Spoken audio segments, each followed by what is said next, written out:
દક્ષિણ ગુજરાતમાં શેરડીનું ઉત્પાદન દિન પ્રતિદિન ઘટી રહ્યું છે જે એક ચિંતાનો વિષય છે.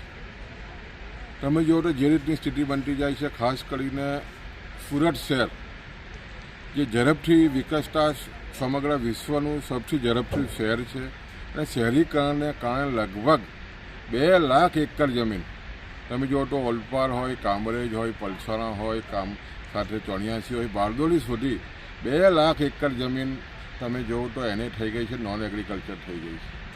એટલે ઉપજાઉ જમીનો જે રીતે શહેરીકરણમાં ગઈ છે એને કારણે શેરડીનું વાવેતર ગયું છે અને એની સીધી અસર ઉત્પાદન પર પડી છે.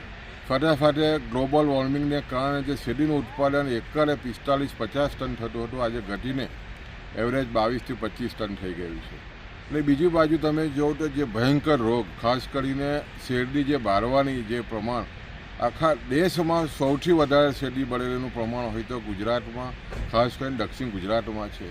અને આનું મુખ્ય કારણ એના માટે જવાબદાર ખેડૂતો અને એની સાથે જોડાયેલા ખેત મજૂરોની નીતિને કારણે આખા ભારતમાં નથી થતું તે અહીંયા ગુજરાતમાં થઈ રહ્યું છે ને એને કારણે સતત શેરડી બળી રહી છે.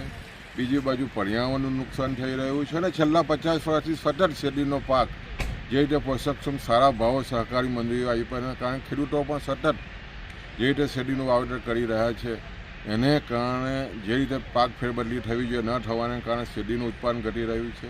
અને તમે જુઓ તો આ સમગ્ર દક્ષિણ ગુજરાતમાં 1 કરોડ ટનથી પણ વધારે શેરડીનો પાક થતો આજે ઘટીને આ વર્ષે 60 લાખ ટન થઈ ગયો છે. 40% જેટલો ઘટાડો જે રીતે થઈ રહ્યો છે છેલ્લા 3-4 વર્ષમાં ખૂબ જ ચિંતાનો વિષય છે.